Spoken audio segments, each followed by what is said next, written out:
হক ও বাতিল স্পষ্ট হয়ে গেছে। সারা দুনিয়ায় তবলিগের নামে যে ভণ্ডামি, কোনটা হক দল আর কোনটা বাতিল দল, এটা স্পষ্ট হয়ে গেছে। আমাদের কাছে স্পষ্ট যে টঙ্গীর মাঠে যারা হামলা করেছে তারা কখনো তবলিগ জামাতের লোক হতে পারে না।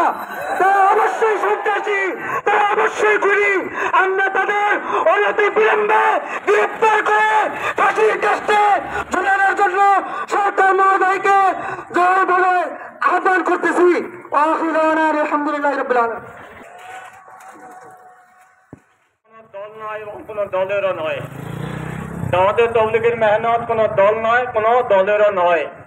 এটা স্রেফ আল্লাহ তাআলার জন্যই, এরা আখিরাতকে বুলন্দ করার জন্য দুনিয়ার সমস্ত মানুষগুলো আল্লাহ পাকের ধরাতে পরিত্যাগ পেয়ে নবী পাক সাল্লাল্লাহু আলাইহি ওয়াসাল্লামের তরিকা অনুযায়ী জীবন যাপন করে ইহকাল ও পরকালে শান্তিময় জীবন যাপন করে, এই একটা মেহনত আল্লাহ নবী দিকে পাঠাইছেন। এই মেহনতের দায়িত্ব জিম্মাদারি আমার আপনার উপর অর্পণ করা হয়েছে, যেহেতু আমি এর আপনি শেষ নবী মুহাম্মদ রাসূলুল্লাহ সাল্লাল্লাহু আলাইহি ওয়াসাল্লামের উম্মত।